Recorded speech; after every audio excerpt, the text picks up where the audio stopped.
Bonjour mes bien-aimés en Christ. Je vous salue au nom de notre Seigneur Jésus. Soyez bénis dans le nom de notre Seigneur Jésus. En ce jour encore, Amen. Nous voici rendus au jour 53 de notre marche spirituelle pour une percée de libération. Dans ce programme de la Pâque à la Pentecôte que nous avons commencé sur instruction de notre Seigneur Jésus et conduit par le Saint-Esprit, alléluia, et que nous menons comme ça depuis le 2 avril, qui correspondait au premier jour du mois de l'année biblique du mois de Nissan. Alléluia, et qui va se poursuivre jusqu'au 5 juin de cette année 2022, qui est le jour de la Pentecôte. Dans ce programme qui se déroule dans une période sainte, alléluia, où le Saint-Esprit nous a conduits vraiment richement, alléluia, à vivre la Pâque de notre Seigneur, à la préparer, à la vivre, de vivre sa mort et sa résurrection à la croix du Calvaire, et de traverser, alléluia, cette étape entre la résurrection de notre Seigneur Jésus et son ascension, alléluia, dans les cieux. Amen. 40 jours encore de marche que nous sommes en train d'accomplir, alléluia, et qui nous conduit comme ça vers l'ascension de notre Seigneur Jésus, et qui va se poursuivre au-delà de l'ascension de notre Seigneur Jésus sur les 10 jours qui séparent de la Pentecôte. Amen. Gloire soit rendue à l'Éternel Dieu notre Père. Pendant ce temps, il nous nourrit de choses. Le Saint-Esprit nous révèle des choses encore. Et tous ces derniers temps, pendant cette période entre la résurrection et l'ascension de notre Seigneur Jésus, il nous a fait marcher dans les pas de notre Seigneur Jésus. Il nous a élargi encore des dernières instructions que le Seigneur Jésus a données à ses disciples, alléluia, avant d'être enlevé, au sujet de la mission à laquelle il nous connecte et nous invite. Amen. Il nous a également fait marcher, vraiment nous déployer dans l'héritage de l'amour de Dieu, alléluia, de l'amour de Jésus-Christ aussi. Et il nous a enseigné profondément de la manière dont nous-mêmes nous devons recevoir l'amour de Dieu, mais déverser aussi, le déployer, alléluia, verticalement vers Dieu notre Père, que nous devons aimer plus que tout, et vers notre prochain comme nous-mêmes.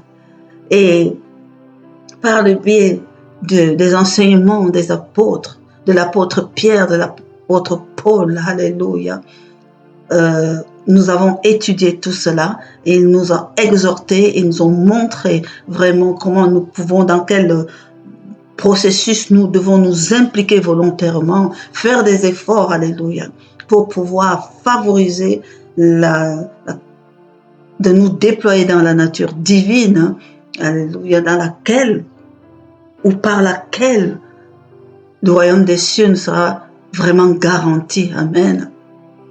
Elle nous a aussi élargi dans le message 52 sur l'amour parfait de Dieu.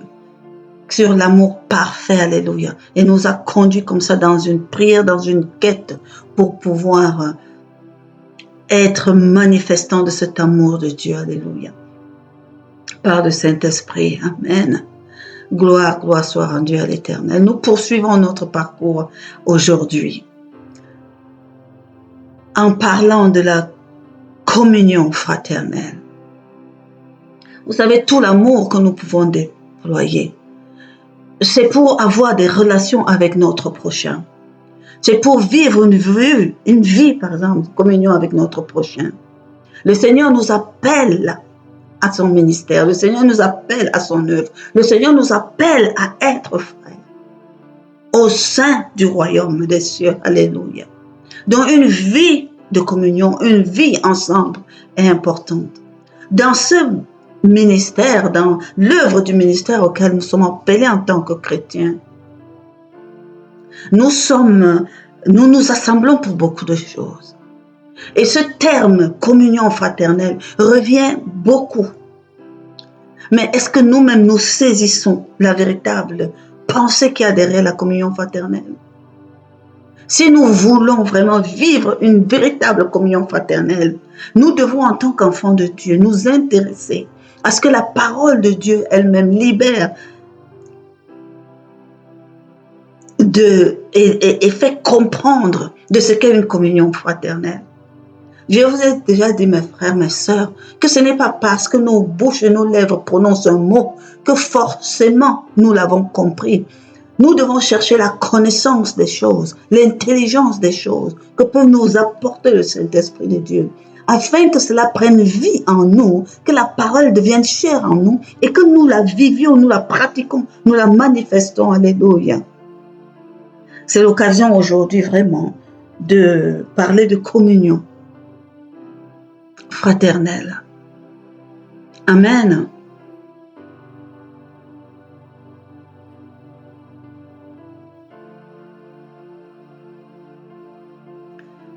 Il y a un psaume 133, et c'est David, le roi David, l'homme selon le cœur de Dieu, comme la Bible nous le dit. C'est lui qui dit une chose comme ça. Cela me revient ici parce que dans les assemblées, dans les églises, dans les milieux chrétiens, on aime à dire ce verset. On aime à dire ce verset, qu'il est agréable, qu'il est doux pour les frères de demeurer ensemble. Oui, c'est David qui l'a dit. Voici, parce qu'il le constatait et c'était bien, qu'il est agréable, qu'il est doux pour les frères de demeurer ensemble. Alléluia. Ça doit être une réalité. Mais mes frères, mes sœurs, il ne faut pas que ce soit seulement un slogan. Il faut que, si nous aspirons à vivre ensemble dans les assemblées, nous devons veiller à ce que vraiment ce soit agréable, que ce soit doux, alléluia, d'être ensemble. Donc, progressons dans cet enseignement. Moi, je dis toujours, je partage mon pain avec ceux qui ont faim.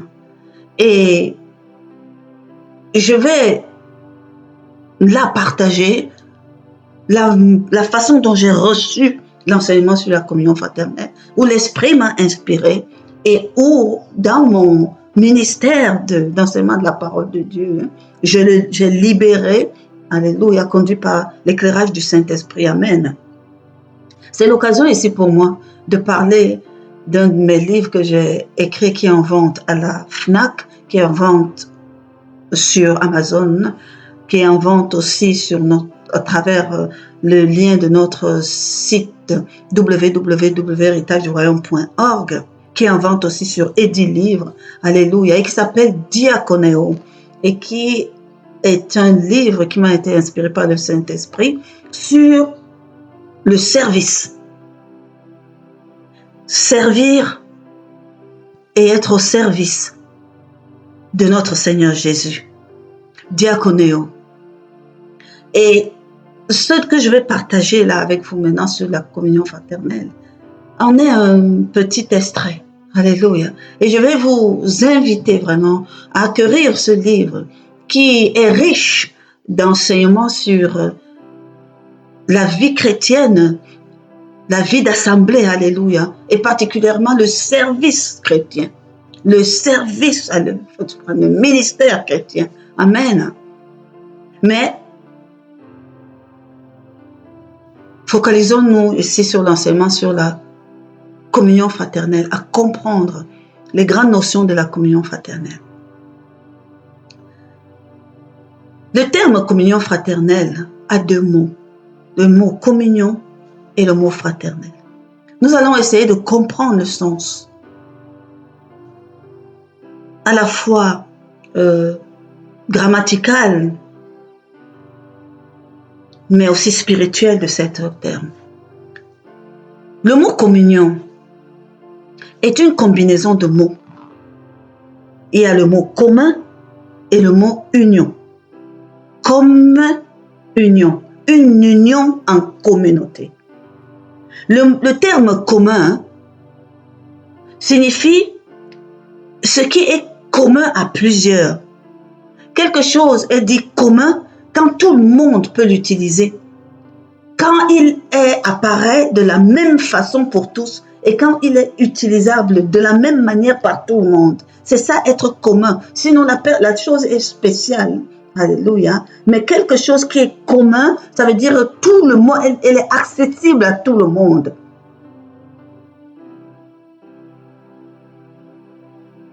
Et le mot commun aussi peut signifier ce à quoi tout le monde a droit, ou alors tout le monde a part à cette chose. Elle est mise en place, cette chose est mise en place pour tous. C'est ce qui concerne aussi le monde. C'est ce que l'on partage avec d'autres. C'est ça ce qui veut dire le terme commun. Et le terme union nous fait penser à une action d'assembler les choses, d'associer les choses, ou des éléments ou des personnes. Des choses qui étaient jusqu'alors séparées, prises individuellement, sont mises ensemble. Et on parle d'une union. Parce que quand on parle d'une union, l'union établit un lien entre deux choses ou plusieurs choses qui étaient séparées avant. Ça peut être un mariage, ça peut être un partenariat, ça peut être une association, n'importe. Il y a une notion de lien qui s'établit entre les choses qui sont unies.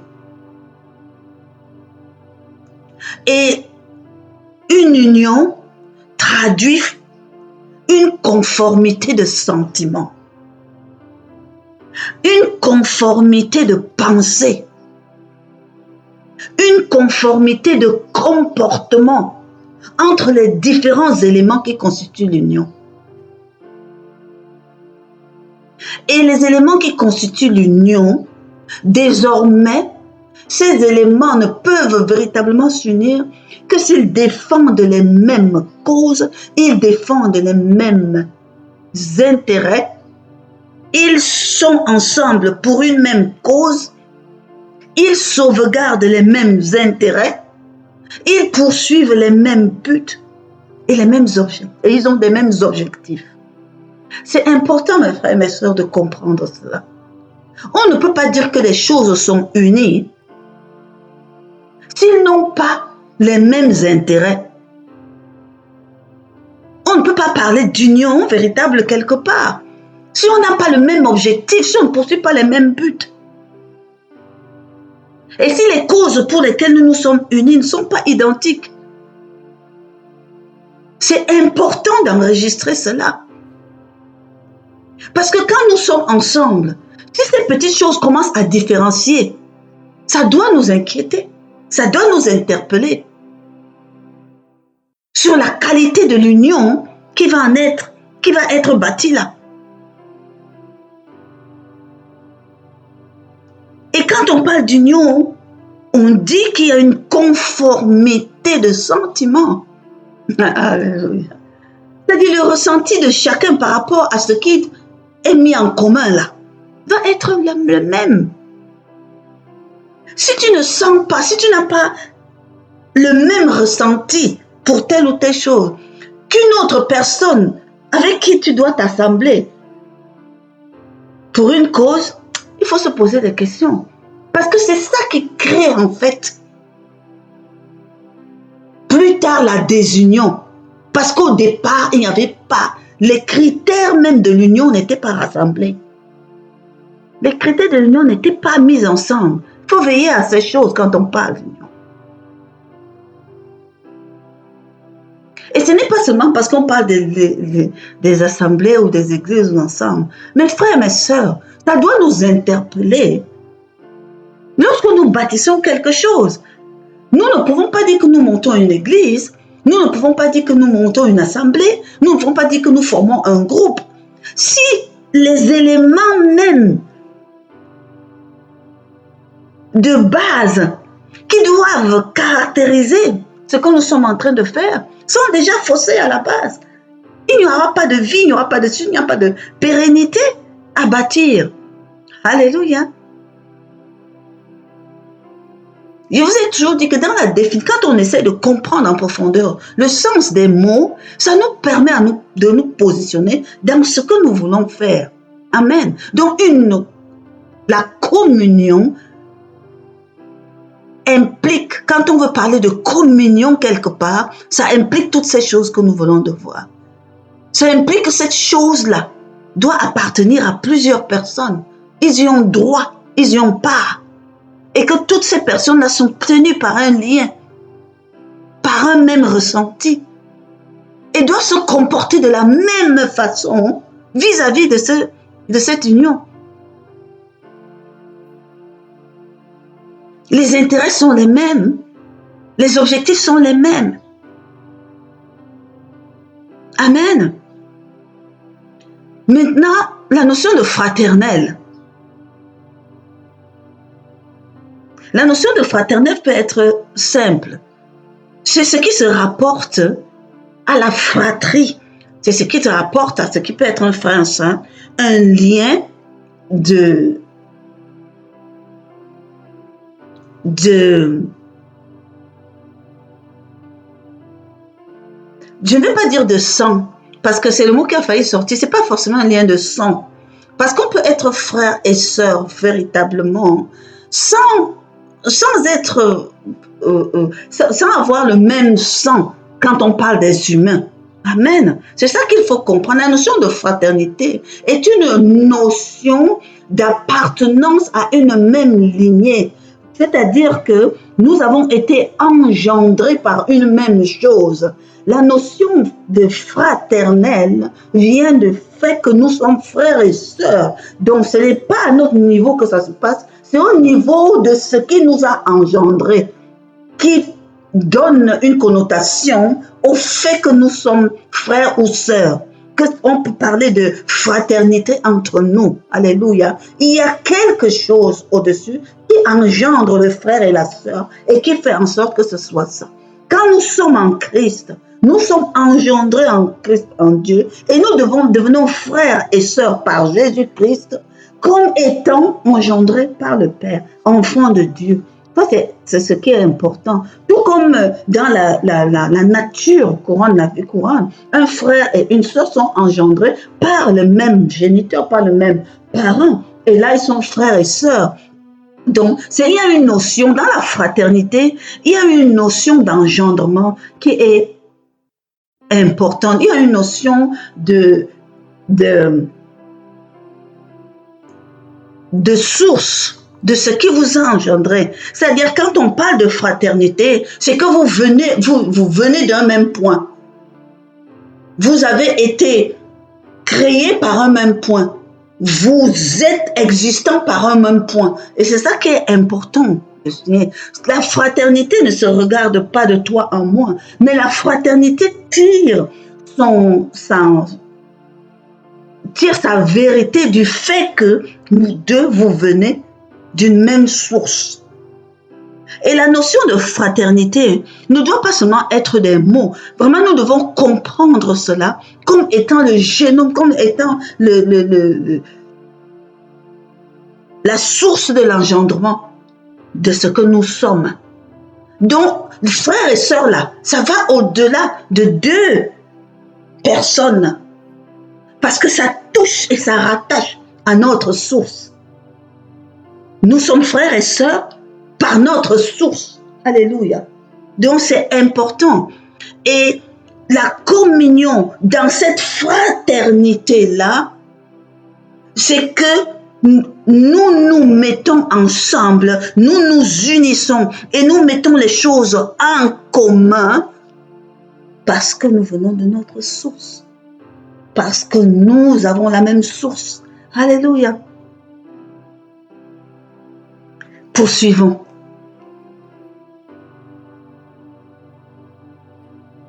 Quand on considère les définitions que nous venons d'essayer d'expliquer là, il ressort des mots vraiment comme décisions, objectifs, partage, des liens, des partenaires, mise en commun, toutes ces choses qui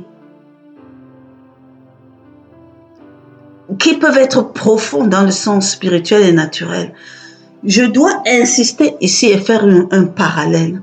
Je dois faire le parallèle avec l'amour parfait que nous avons vu dans le message 52, où il nous était expliqué que l'amour du Père, l'amour parfait, n'est pas un sentiment.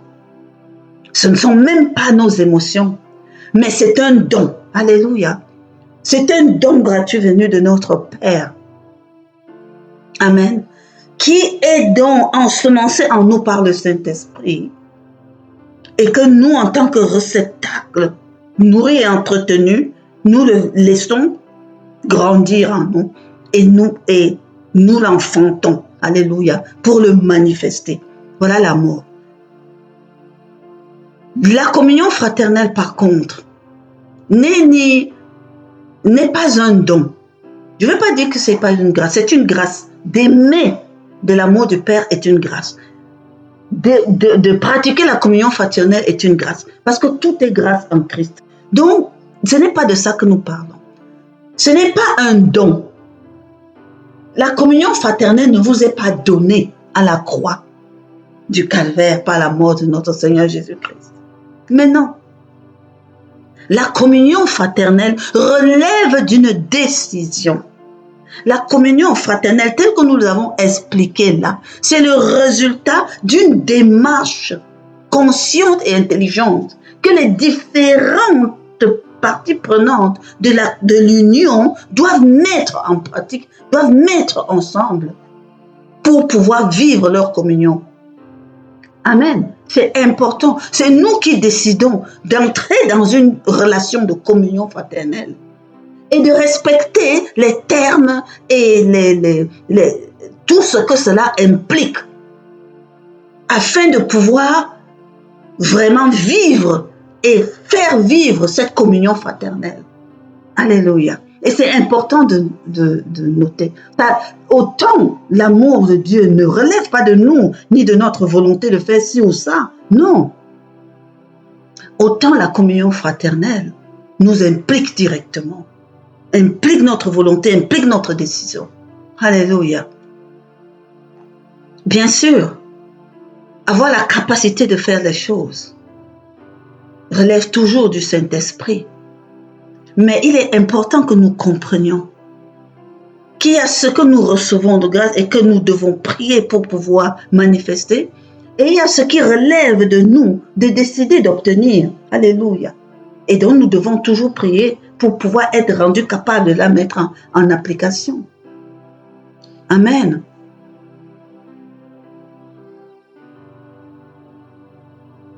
Donc la communion fraternelle, de manière générale, est donc un ensemble d'actions, de règles, de canevas, de choses, des orientations qui sont prises et qui sont mises ensemble et que toutes les parties prenantes de cette communion fraternelle doivent mettre ensemble pour que la communion fraternelle qu'ils ont décidé de construire entre eux soit viable et soit réussie. Nous mettons ensemble un objectif à atteindre, un but à atteindre.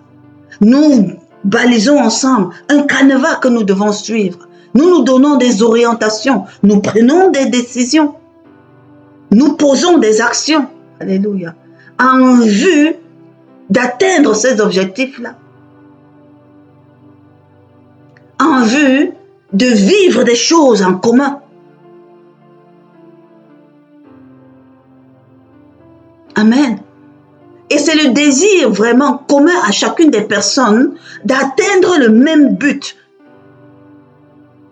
qui sous-tend vraiment la vie de communion fraternelle. Si les gens sont mis ensemble, en parlant vraiment que de nous, des enfants de Dieu, si nous nous mettons ensemble parce que nous désirons accomplir les desseins de Dieu dans nos vies, nous souhaitons vraiment vivre à l'image de notre Seigneur Jésus-Christ. Nous souhaitons obéir à la parole de Dieu. Alléluia.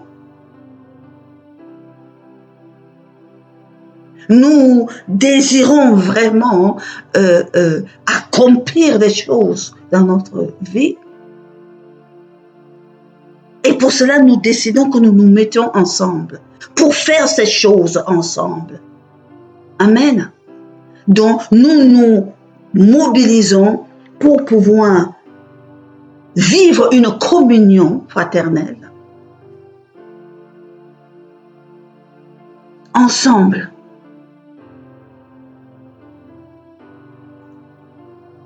Et pour qu'elle soit réussie, il faut que chaque personne, chaque élément de l'union qui est tissée, vraiment, soit partie prenante du résultat attendu, soit partie prenante du but à atteindre.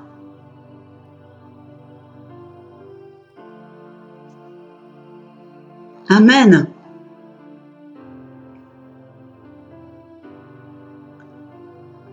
Dans une assemblée, dans un groupe, dans une église, dans une famille, voilà, qui mettent ensemble, qui veulent atteindre des objectifs.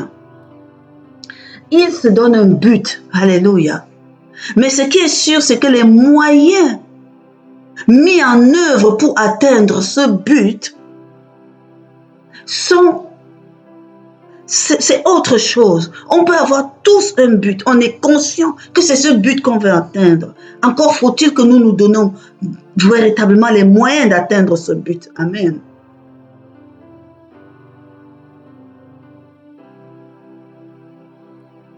Nous pouvons... il est impératif, comme nous le comprenons dans ce que nous appelons la communion fraternelle, que vraiment, quelle que soit l'étendue du groupe, il est important que chaque élément du groupe, chaque élément impliqué dans la communion fraternelle soit instruit des différents éléments, des piliers qui constituent cette communion fraternelle. Et quand on dit qu'il faut être instruit de ces choses, dans une assemblée, les fidèles doivent être instruits des buts que l'assemblée tout entière veut atteindre dans le cadre de la mise en place de sa communion fraternelle. Et quand j'utilise le terme instruit, je ne parle pas juste qu'ils doivent être informés. On ne parle pas seulement d'une information, mais vraiment d'une instruction, d'un enseignement, afin que chacun qui arrive, chacun qui est partie prenante, en soit vraiment imprégné, en ait la connaissance.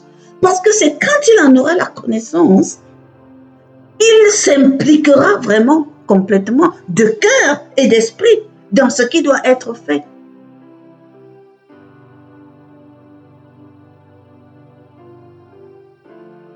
Une communion fraternelle, telle que nous l'avons décrit, et tout implique les uns et les autres.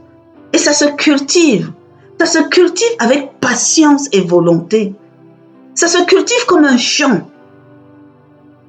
Par chaque personne impliquée dans cette communion.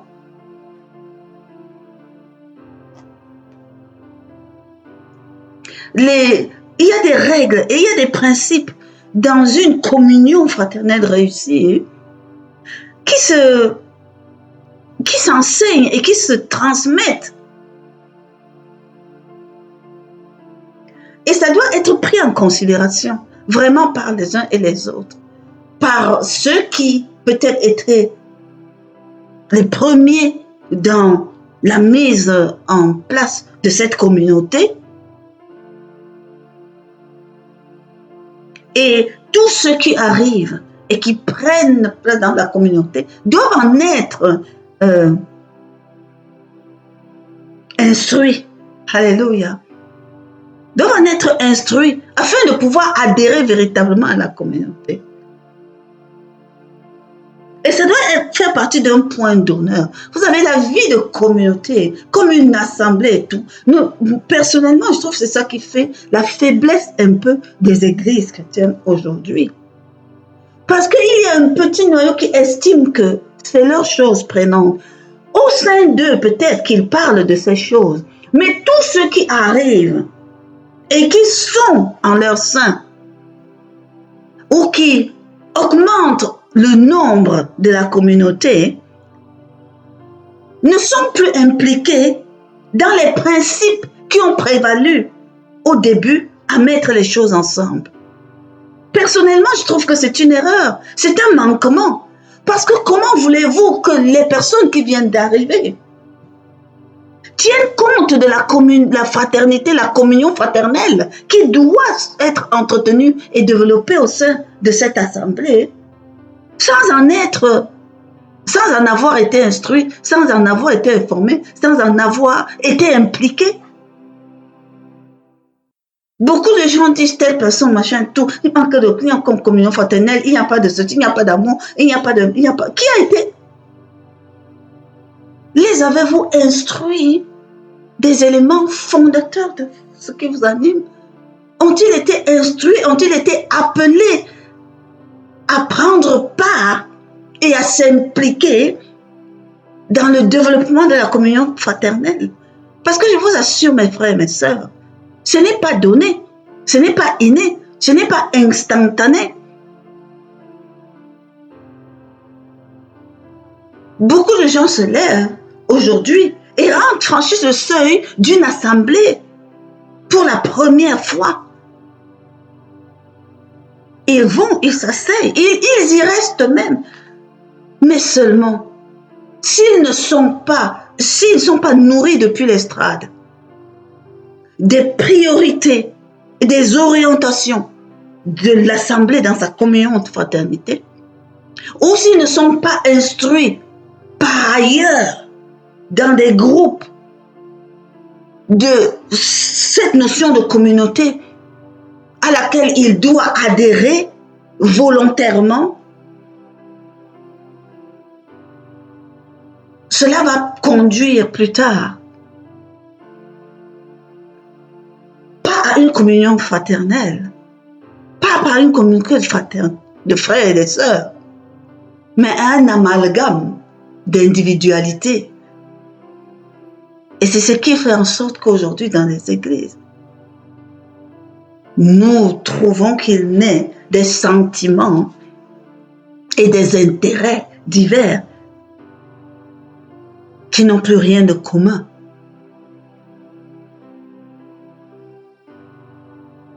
Et ça fait que c'est le tout, c'est l'union complète qui est vouée à l'échec.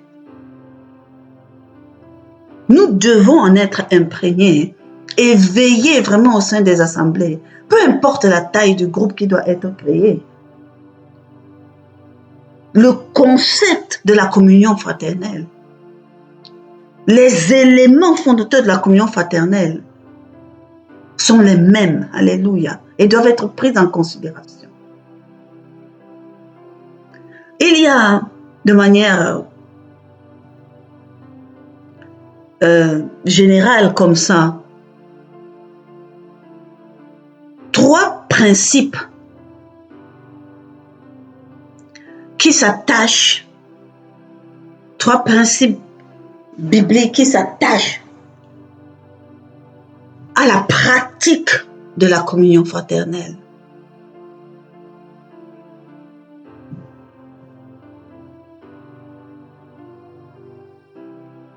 Le principe de l'accord, le principe de l'unité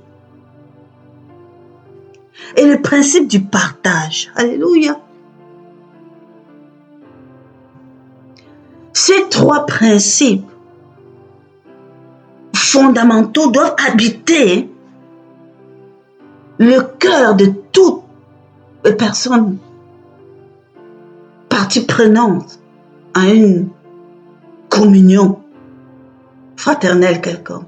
Fût-il un mariage, fût-il une association, fût-il, je ne sais pas moi, un tandem, fût-il une assemblée qu'il faut bâtir, fût-il une œuvre, un groupe, une chorale, un groupe d'intercession, un groupe de prière, une famille, peu importe.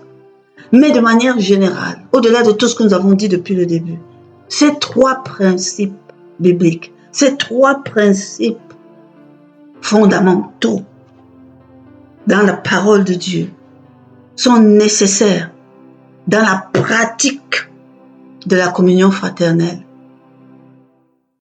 Nous n'allons pas vraiment rentrer dans les détails de la formation de ça. Je vous exhorte encore à acheter ce livre, le Diaconéo. Vous serez largement bénis parce que vous comprendrez ces choses dans le détail. Alléluia. Et pas seulement dans la communion fraternelle, mais dans tous les autres éléments qui peuvent bâtir votre service à l'Éternel. Nous disons tous les jours que nous œuvrons en tant qu'enfants de Dieu. Nous sommes au service de l'Éternel. Qu'en tant que serviteur, en tant que ministre, peu importe.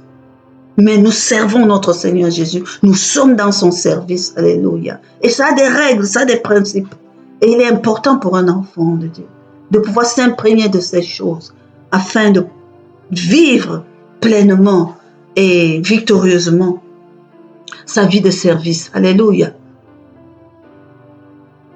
De manière générale, je vais brosser ces trois principes-là.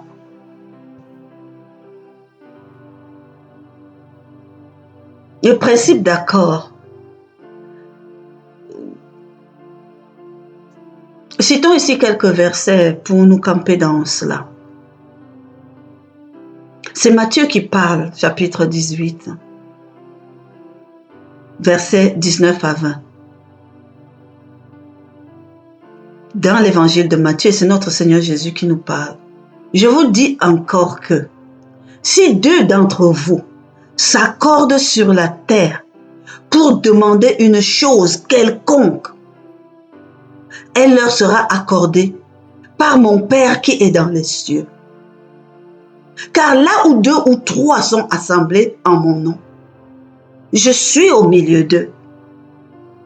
Oh, qu'est-ce que nous aimons ça dans nos assemblées. Qu'est-ce que nous aimons ce verset dans nos assemblées. Là où deux ou trois sont assemblés, c'est déjà arrêté, le Seigneur exauce. Oui. Là où deux ou trois sont assemblés, le Seigneur est au milieu d'eux. Ça, c'est une vérité, il nous l'a dit. Amen. Donc, le fait d'être en accord, c'est quelque chose d'important.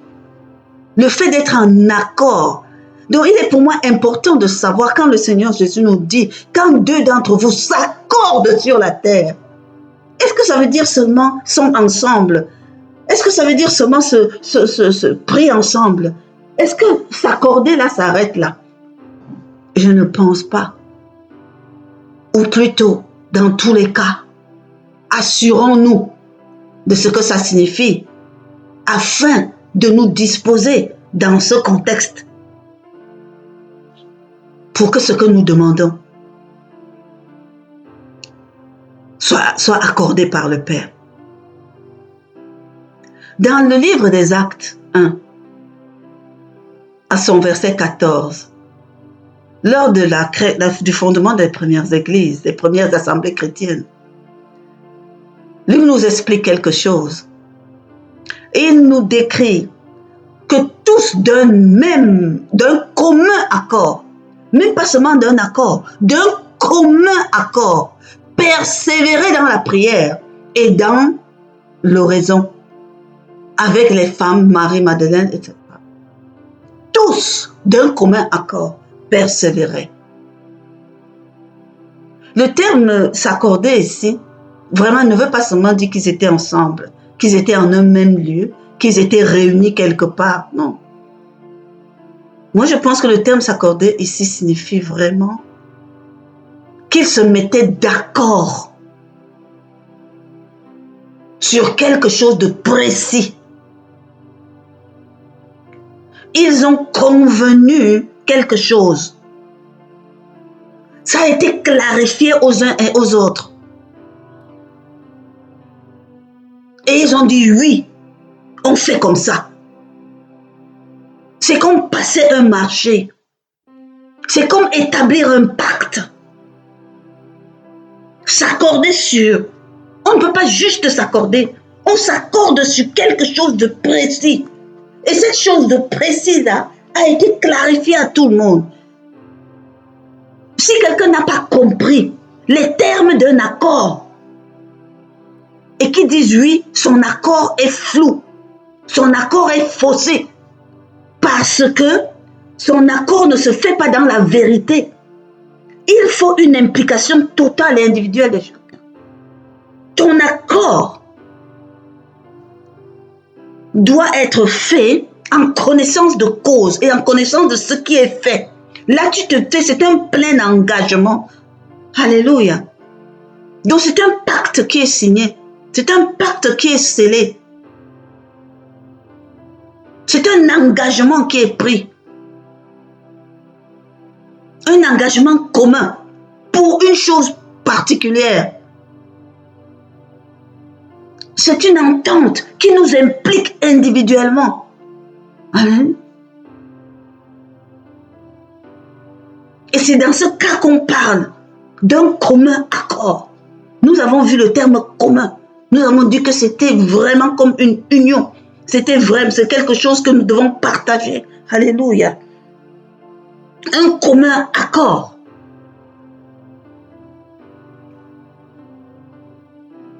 Lorsque nous étudions en grec ce terme accord, ça signifie symphonio. Ce qui signifie en gros parler d'un même ton, d'une même voix, un même son, exprimer un même langage, d'une même langue, d'une même parole, parler sans discordance, mais parler avec concordance. C'est ce que ça signifie le terme accord. C'est symphonéo, qui vient de symphonie. Lorsque l'on dit qu'une musique est symphonique, ça veut dire que chaque accord qui est placé là-dedans est juste et à sa place et crée comme ça une harmonie qui n'a point de discorde. Mes frères, j'insiste dessus, pour que le terme accord imprègne notre être. Parce que c'est dans cette condition-là que Dieu dit qu'il exauce. Donc quand nous disons que nous nous accordons sur quelque chose, nous devons en comprendre le sens et la profondeur. Amen.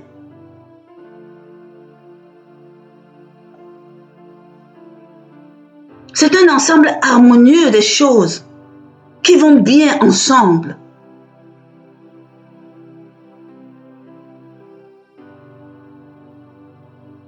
L'esprit attire mon attention lorsque l'on parle de ce principe d'accord et du sens de l'harmonie. L'esprit attire mon attention et dit, il y a le mot harmonie, il y a le mot voix et il y a le mot son.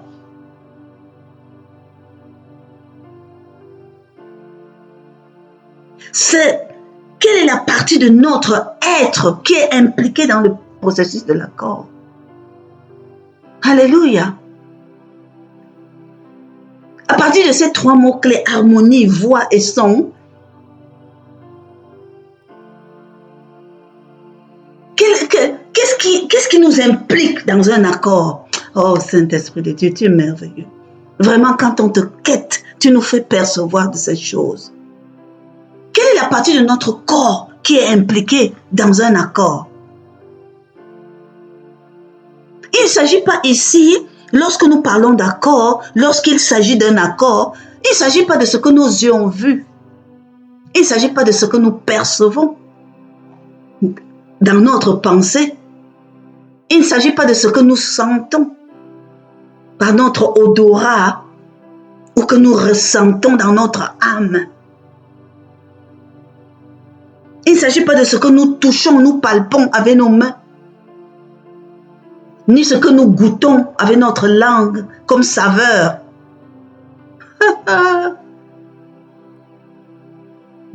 Quand on parle d'harmonie de son et de voix, la première chose qui est mise en exergue dans notre être, c'est ce que nous entendons par nos oreilles. Ce que nous avons ouï et ce que nous avons enregistré. Et une fois qu'on a entendu par nos oreilles, enregistré dans notre... Nous maintenant, nous émettons un son. Nous émettons une voix. Et nous exprimons par les paroles quelque chose.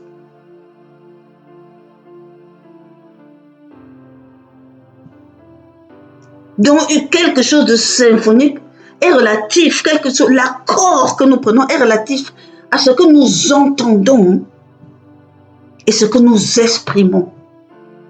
Ou à ce que nous exprimons après avoir entendu.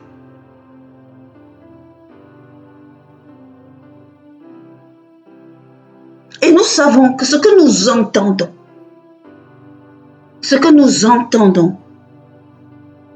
qu'elle vient de la parole de Dieu, elle bâtit notre foi. Ce que nous devons entendre vient de la parole de Dieu. Pas seulement la parole écrite, mais celle révélée par l'Esprit de Dieu. Nous enregistrons au fond de nous. Et c'est à partir de ce que nous avons enregistré au fond de nous aussi que nous nous exprimons dans notre engagement, que nous libérons cela comme proclamation. Amen.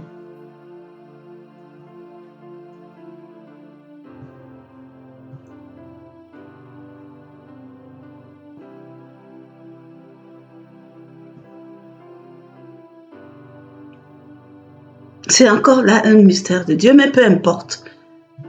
Il était important de préciser ici vraiment que le principe de l'accord est un principe qui est profond, qui nous implique et que nous devons entendre clairement. Ensuite, nous engager clairement en énonçant les choses. Notre oui doit être fonction de ce qui a été défini, décidé dans l'accord. Alléluia. Ainsi, ça nous implique. Et ainsi, ça déclenche le processus. Un processus divin qui plaît au Père et qui fait que, en fonction de ce qui lui a été précisé là, il regarde les cœurs et il dit, j'exauce ici parce que j'ai des personnes qui se sont engagées dans ce qu'il demande. Alléluia.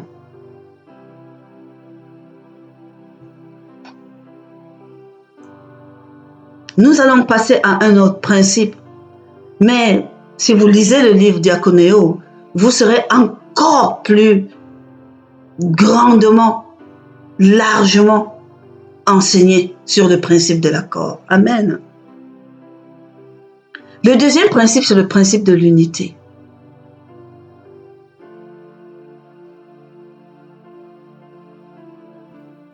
Le principe de l'unité, être un,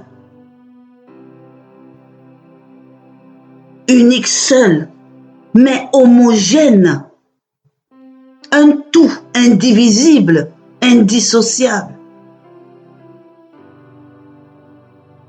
Ici, nous parlons de l'unité, mais nous ne parlons pas d'union. L'union, nous avons dit que c'est la mise en commun des choses. Alléluia. Ici, un principe d'unité, c'est que même si à la base des choses venaient de différents endroits, une fois qu'on les a mis ensemble, ils deviennent un. Ils deviennent un, indivisible, unique,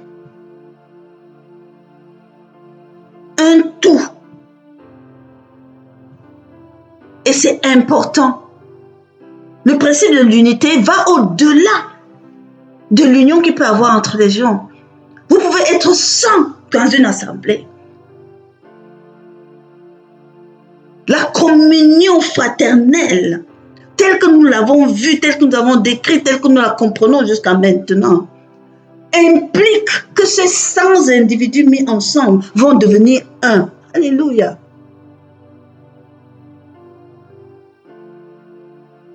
Et ça ne nous surprend pas. Parce que quand je pense à l'évangile de Jean, où notre Seigneur Jésus, avant d'aller à la croix, a pris le temps de prier profondément le Père pour que nous soyons un comme lui, les uns avec lui. Il a prié profondément pour que le Seigneur nous accorde la grâce avec le Saint-Esprit de pouvoir être un comme lui, il a été un avec le Père. Alléluia. Parce qu'il sait quel est l'impact, la profondeur et l'importance de l'unité. De l'unité. Alléluia. Beaucoup de gens parlent de l'unité dans le corps du Christ. Oui. Mais s'ils pouvaient creuser en comprendre les profondeurs.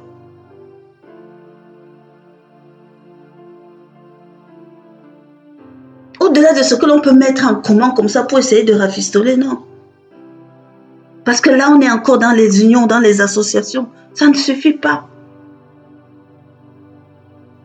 Il faut arriver à faire un de tout ça. Oh, vous allez me dire, oui, mais c'est vite fait de parler comme ça. Oui. Parce qu'il y a des choses dans le processus avec le Père qui ne sont pas laissées rien qu'à notre portée. Dans une communion fraternelle, il y a cette dimension de l'unité. Mais si nous en sommes conscients, nous allons la chérir.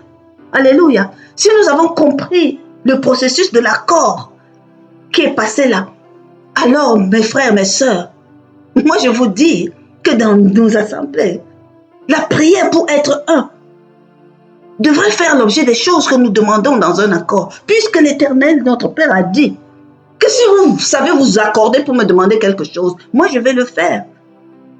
La dimension d'être un, vraiment, dépasse notre capacité humaine. Mais si nous en faisons l'objet de nos prières d'accord dans une assemblée, dans un groupe, notre Seigneur Jésus dit que notre Père nous le donne. N'oubliez pas que lui-même, il allait prier le Père pour que ce soit possible. Alléluia. Parce qu'il sait que la source de ce Père, c'est le Père. Amen.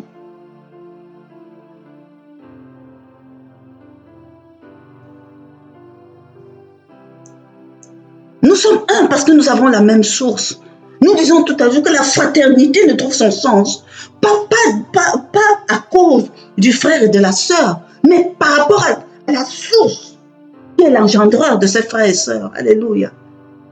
Notre Seigneur Jésus-Christ. Parce que c'est par lui, alléluia, que nous pouvons être enfants de Dieu.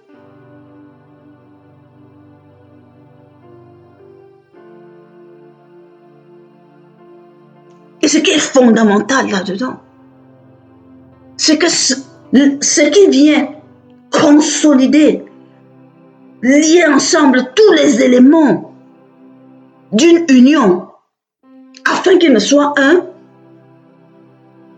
c'est le lien d'esprit. C'est le lien d'esprit. Lorsqu'ils sont animés d'un même sentiment, d'une même pensée, défendent les mêmes causes et s'accordent sur les mêmes objectifs pour atteindre le même but qui est l'accomplissement des desseins de Dieu. Lorsqu'ils sont dans cette situation, le filon d'esprit de Dieu vient tisser, recoudre, les mettre ensemble de façon à ce qu'il n'y ait plus de division ni de séparation. Alléluia. De division ni de séparation. L'unité du corps du Christ commence d'abord par l'unité de deux personnes. dans une assemblée, dans un groupe, de plus en plus le cercle s'élargit. Alléluia. Le cercle grandit. Amen. Et lorsque les principes, lorsque les fondamentaux que nous avons étudiés plus haut sont mis en place, le lien d'esprit fait son travail de scellage afin que ce soit un. Mes frères, mes sœurs, c'est pas à force de le dire avec la bouche, mais c'est d'en prendre conscience et de le mettre au centre de nos prières, au centre de nos quêtes, au centre de ce que nous nous accordons pour demander. Parce que ça implique chacun de nous. Et dans un groupe comme ça, dans une assemblée, etc., lorsque nous mettons cela en valeur, en exergue pour pouvoir être soudés, vraiment unis dans ce même lien d'esprit, faire un dans ce même lien d'esprit. Alléluia. Ça implique que chacun soit, nous soyons tous dans le même diapason. Ça implique que chacun soit dans cette dimension et désire vraiment que cela se fasse. L'apôtre Paul, aux Éphésiens, quand il parlait aux Éphésiens, chapitre 4, pouvait leur dire, vraiment parler énormément de ce sujet-là. Il dit, je vous exhorte donc, moi le prisonnier dans le Seigneur, à marcher d'une manière digne de la vocation qui vous a été adressée, en toute humilité et douceur, avec patience, vous supportant les uns les autres avec charité, vous exerçant de conserver l'unité de l'esprit par le lien de la paix. Nous devons individuellement y mettre du nôtre. Nous devons individuellement savoir où il faut aller et individuellement le construire comme ça.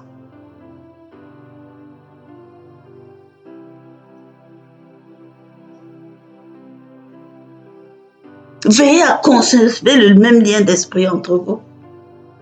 Alléluia. Nous devons être impliqués à ça, désirer vraiment cette communion fraternelle. Amen.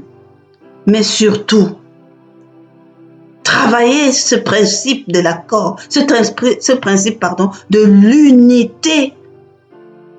Travailler ce principe de l'unité entre nous.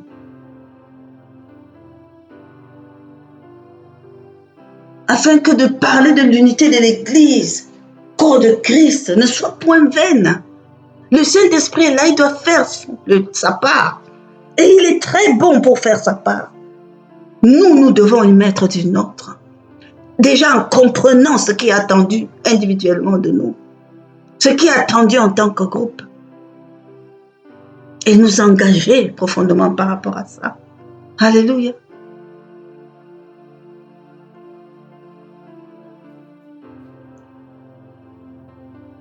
Vivre cela dans une communion fraternelle,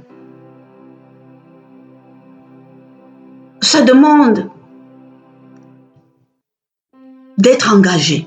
Alléluia. Ça demande d'être ordonné. Ça demande qu'on y amène de l'ordre.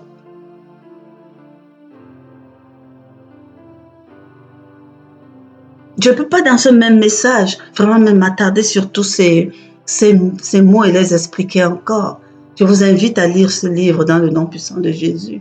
Amen. Ça demande d'être engagé, ça demande d'avoir de l'ordre, ça demande de la discipline et de la sanctification.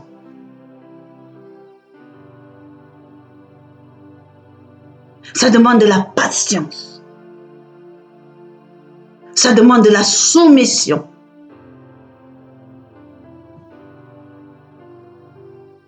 Ça demande du respect les uns envers les autres.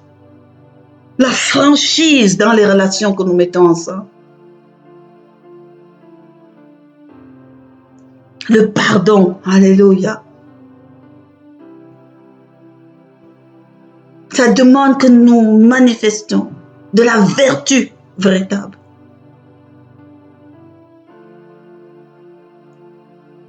Ça demande de la considération vis-à-vis de l'autre.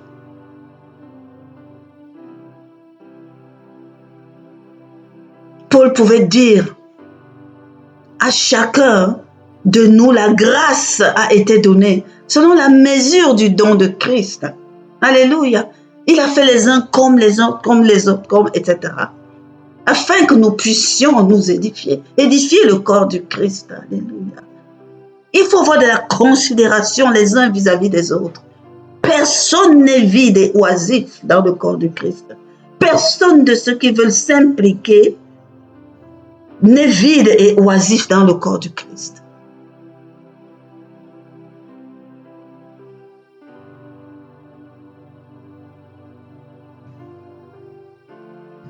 Malheureusement, vraiment fort est de constater, vraiment avec regret et pincement au cœur, combien dans le corps du Christ aujourd'hui, vraiment, nous regardons avec condescendance, concurrence, compétition, suspicion, critique même ouverte, des jugements, des condamnations des uns et des autres.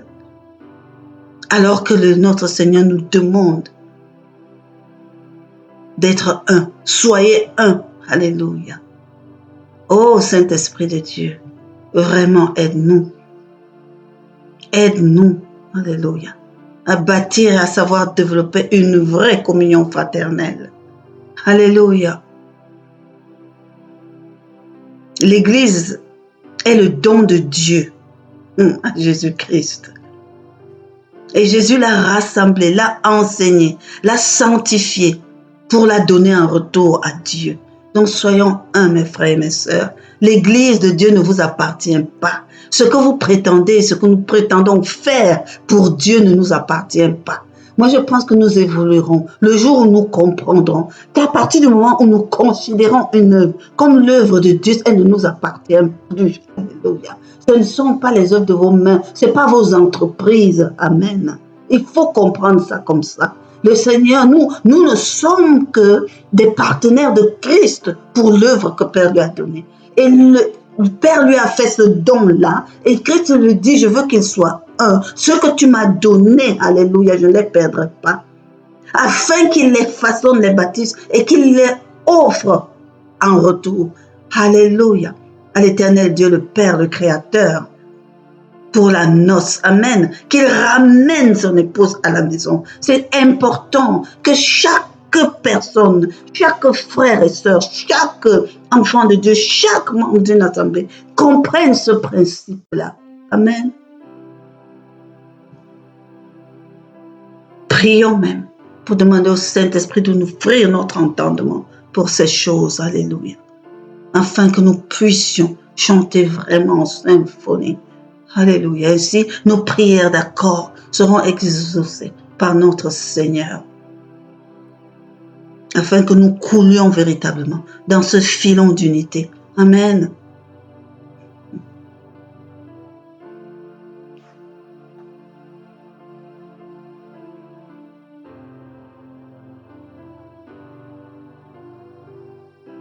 Le troisième principe sur lequel nous pouvons nous accorder, mes frères et mes sœurs, c'est le principe du partage. Le principe du partage. Oh. Le principe du partage. Dieu nous a tant aimés, Dieu nous a tant donné. Alléluia.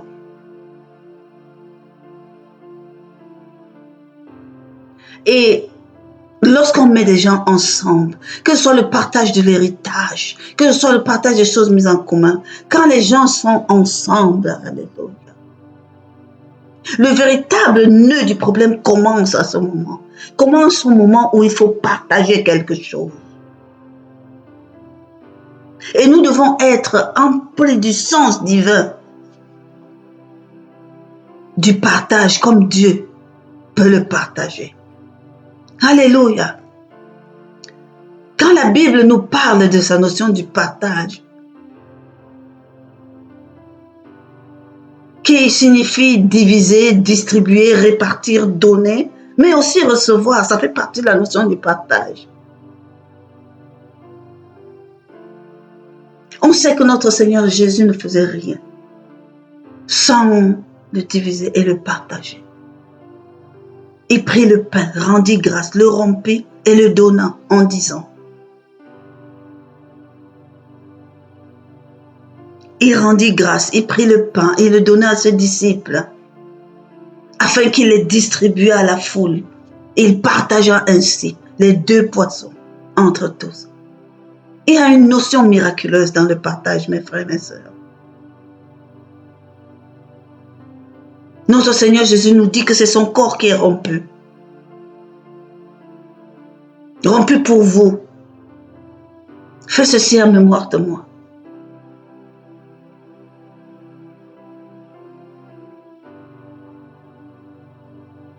Il ne peut avoir communion fraternelle véritablement sans rupture, sans abondance, sans don de soi. Notre Seigneur Jésus, quand il aborde ce thème de partage, c'est en lui et en lui entièrement. Il fait don de lui, alléluia, pour être rompu et partagé. Amen. Il n'y a personne qui va à la croix du calvaire et ne trouve plus le corps de Christ. Il n'y a personne qui va à la croix du calvaire et ne peut pas se remplir du sang de Christ. Parce qu'il s'est rompu et s'est partagé. Alléluia. Il s'est abandonné, il s'est partagé. Et c'est dans cette notion-là, la notion du partage, dans la communion fraternelle, doit prendre cet esprit en nous.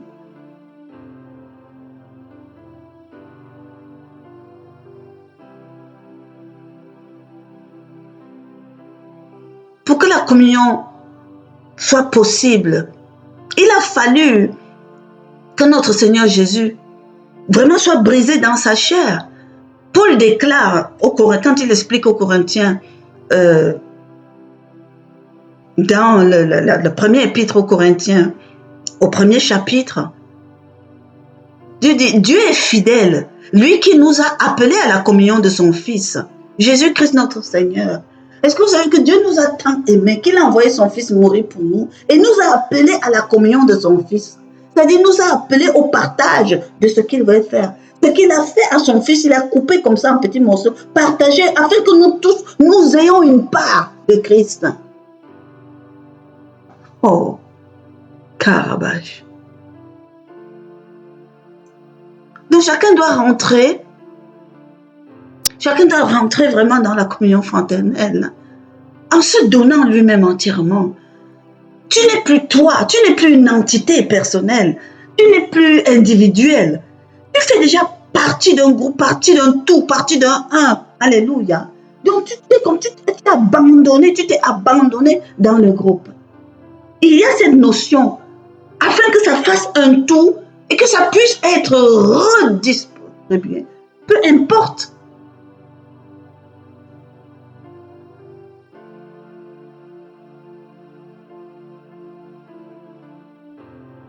Pour une vraie communion, et ça c'est important sur beaucoup de choses. Pour qu'une vraie communion fraternelle soit possible entre des personnes qui se rassemblent pour agir ensemble, il faut que chacun rompe ses silences, brise ses propres barrières émotionnelles, livre un peu de lui-même chaque jour, en sentiment, en émotion, en secret, en tout. Il donne un peu de lui-même et aussi accepte de recevoir des autres. C'est une vue un peu banale comme ça, mais c'est une réalité. La notion de partage permet qu'il y ait une certaine confrontation. Cette confrontation se heurte qui permet de s'ouvrir à son frère, à sa sœur, de mettre à nu les différences, les différends qu'ils peuvent avoir entre vous, et de pouvoir ainsi permettre au Saint-Esprit de les gommer sous l'éclairage de la parole. Si vous rentrez dans une union, vous faites un. Si vous rentrez dans cette chose, en gardant vos secrets, en empêchant d'être rompus, Quel partage sera fait? Quelle unité sera possible? Quelle communion sera possible?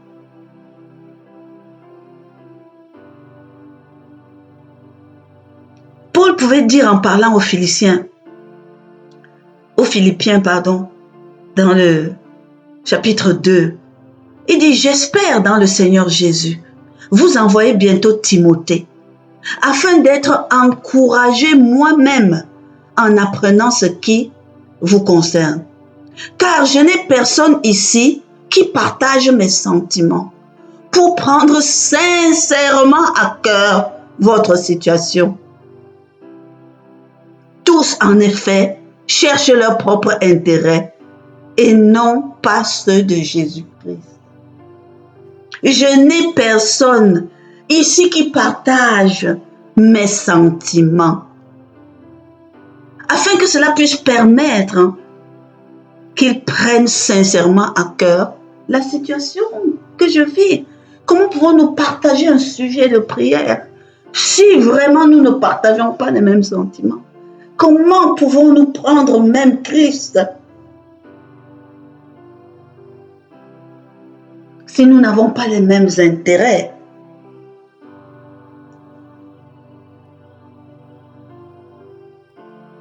La notion de partage demande qu'il y ait ouverture et rupture. C'est de là que vient la notion de la confession, mes frères et mes sœurs. L'apôtre Jacques nous exhorte, confessez donc vos péchés les uns aux autres, priez les uns pour les autres, afin que vous soyez guéris. La prière fervente du juste a une très grande efficacité. Sans notion de partage, de rupture de soi-même, on ne peut pas arriver à la confession.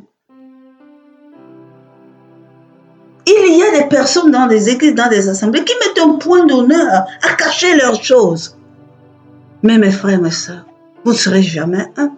Vous ne ferez jamais partie de l'unité.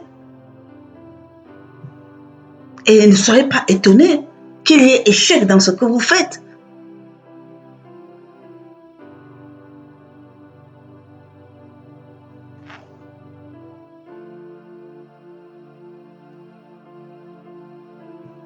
Il y a des choses qui doivent nous animer individuellement. Une réelle compassion par laquelle on peut sincèrement prendre à cœur les situations des autres.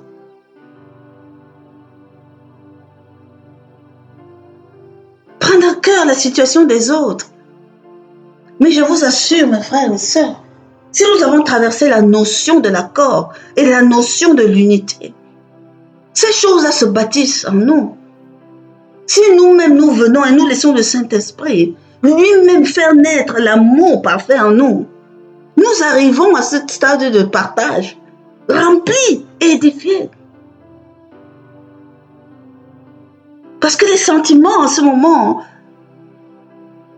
la nature de Christ qui nous anime, nous permet d'acquérir sa nature.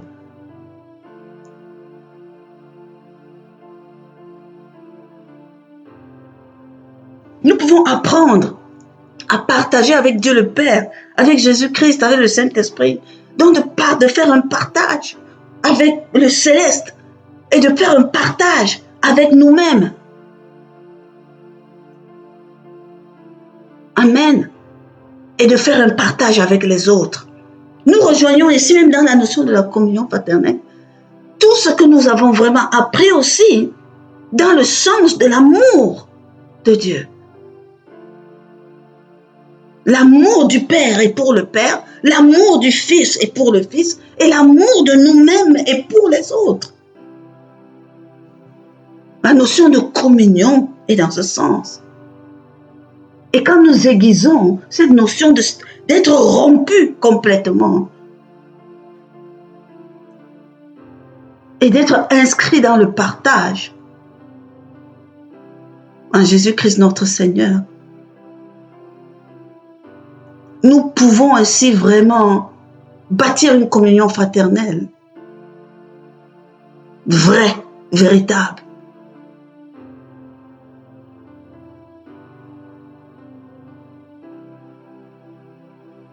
Amen.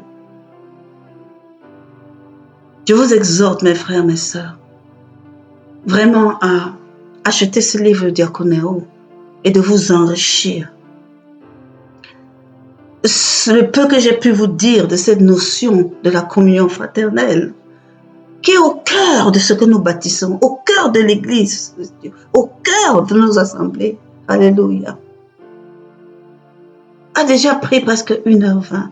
Je ne souhaitais pas que ce message soit si long, mais il faut ce qu'il faut pour donner le minimum. Alléluia. Je vous invite vraiment à lire ce livre et à méditer encore et à vous laisser conduire par le Saint-Esprit, enseigner, révéler par le Saint-Esprit, afin de grandir dans le sens de la communion fraternelle. Alléluia. Sans laquelle vraiment être au service du Père et bâtir une œuvre n'est pas possible.